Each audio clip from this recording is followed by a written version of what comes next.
There were once 25 tin soldiers.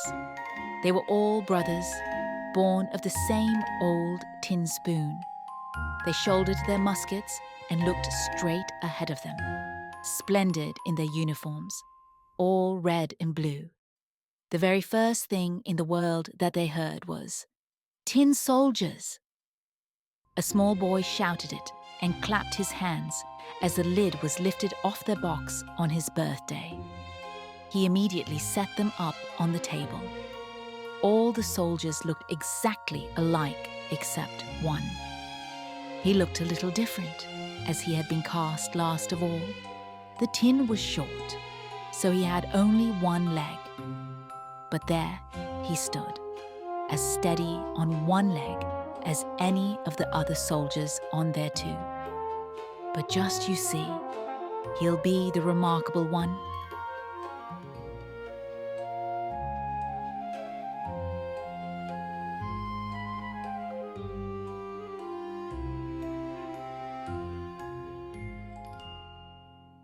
On the table with the soldiers were many other playthings, and one that no eye could miss was a marvelous castle of cardboard.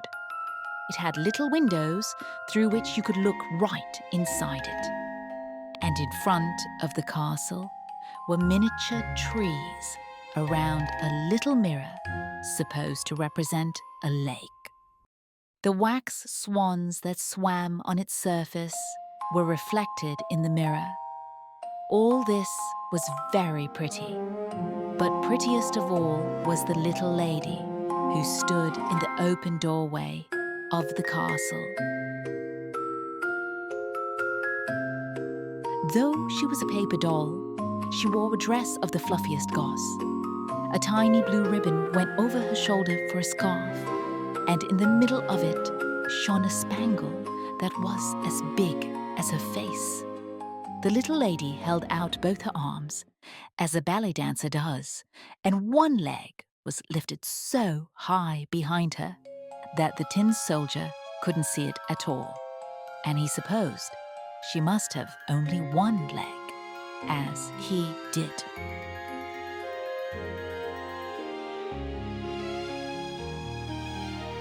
That would be a wife for me, he thought, but maybe she's too grand.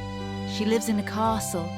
I have only a box, with 24 roommates to share it. That's no place for her, but I must try to make her acquaintance, still as stiff as when he stood at attention. He lay down on the table behind a snuff box, where he could admire the dainty little dancer who kept standing on one leg without ever losing her balance.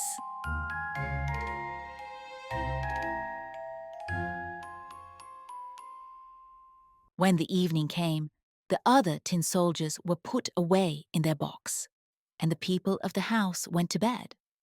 Now the toys began to play among themselves at visits and battles and at giving balls. The tin soldiers rattled about in their box, for they wanted to play too, but they could not get the lid open. The nutcracker turned somersaults, and the slate pencil squeaked out jokes on the slate. The toys made such a noise that they woke up the canary bird, who made them a speech, all in verse. The only two who stayed still were the tin soldier and the little dancer. Without ever swerving from the tip of one toe, she held out her arms to him, and the tin soldier was just as steadfast on his one leg. Not once did he take his eyes off her. Then the clock struck 12 and clack! Up popped the lid of the snuff box. But there was no snuff in it. No out bounced a little black bogey, a jack in the box. "Tin soldier," he said, "will you please keep your eyes to yourself?" The tin soldier pretended not to hear. The bogey said, "Just you wait till tomorrow."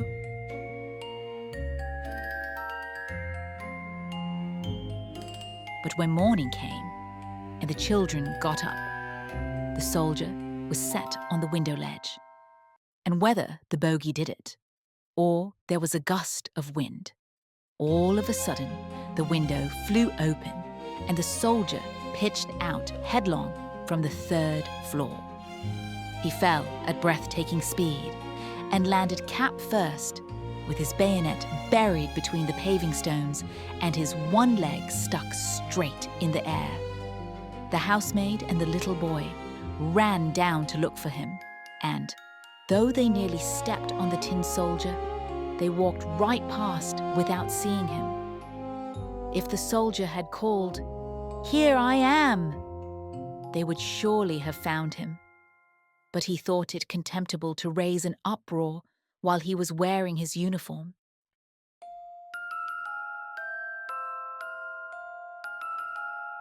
Soon it began to rain. The drops fell faster and faster until they came down by the bucketful. As soon as the rain let up, along came 2 young rapscallions. "Hi, look," one of them said. "There's a tin soldier. Let's send him sailing." They made a boat out of newspaper, put the tin soldier in the middle of it, and away he went, down the gutter with the 2 young rapscallions running beside him and clapping their hands. High heavens! How the waves splashed, and how fast the water ran down the gutter. Don't forget that it had just been raining by the bucketful. The paper boat pitched and tossed, and sometimes it whirled about so rapidly that it made the soldier's head spin. But he stood as steady as ever. Never once flinching, he kept his eyes front and carried his gun shoulder high. Suddenly, the boat rushed under a long plank where the gutter was boarded over. It was as dark as the soldier's own box.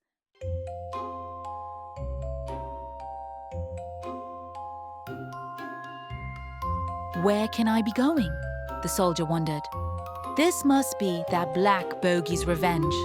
Ah, if only I had the little lady with me. It could be twice as dark here for all that I would care." Out popped a great water rat who lived under the gutter plank. "Have you a passport?" said the rat. "Hand it over." The soldier kept quiet and held his musket tighter. On rushed the boat, and the rat came right after it, gnashing his teeth as he called to the sticks and straws. "Halt him! Stop him! He didn't pay his toll. He hasn't shown his passport." But the current ran stronger and stronger. The soldier could see daylight ahead, where the board ended. But he also heard a roar that would frighten the bravest of us. Hold on! Right at the end of that gutter plank, the water poured into the great canal. It was as dangerous to him as a waterfall would be to us. He was so near it, he could not possibly stop. The boat plunged into the whirlpool. The poor tin soldier stood as staunch as he could, and no one can say that he so much as blinked an eye. Thrice and again, the boat spun around. It filled to the top and was bound to sink. The water was up to his neck, and still the boat went down. Deeper, deeper, deeper, and the paper got soft and limp. Then the water rushed over his head. He thought of the pretty little dancer, whom he'd never see again, and in his ears rang an old, old song. "Farewell, farewell, O warrior brave, nobody can from death thee save." And now the paper boat broke beneath him, and the soldier sank right through. And just at that moment, he was swallowed by a most enormous fish.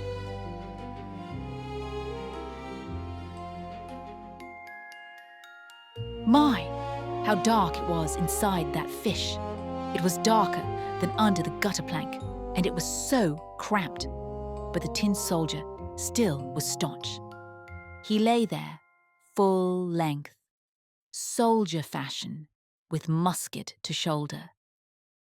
Then the fish flopped and floundered in a most unaccountable way. Finally, it was perfectly still, and after a while, something struck through him like a flash of lightning. The tin soldier saw daylight again, and he heard a voice say, "The tin soldier!"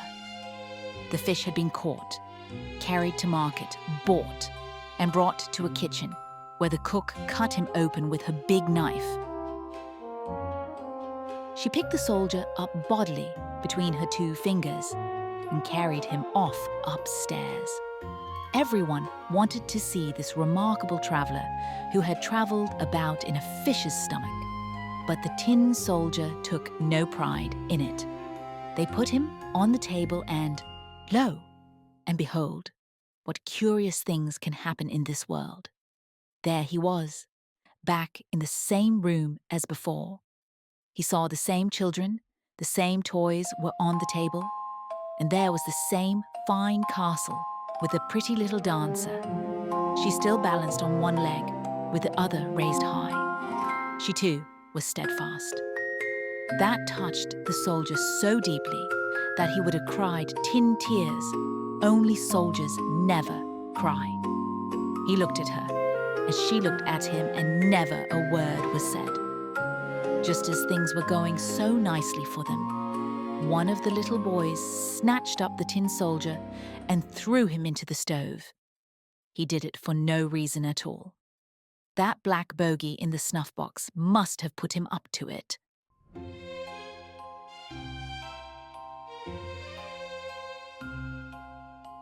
The tin soldier stood there, dressed in flames.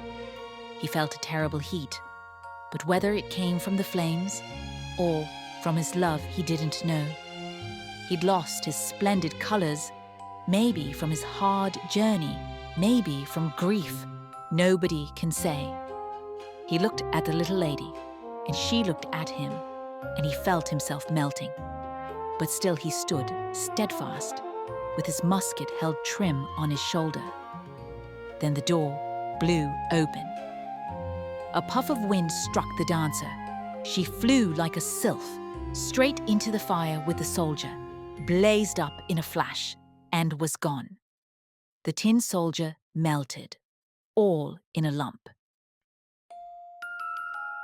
The next day, when a servant took up the ashes, she found him in the shape of a little tin heart. But of the pretty dancer, nothing was left except her spangle, and it was burned as black as a coal.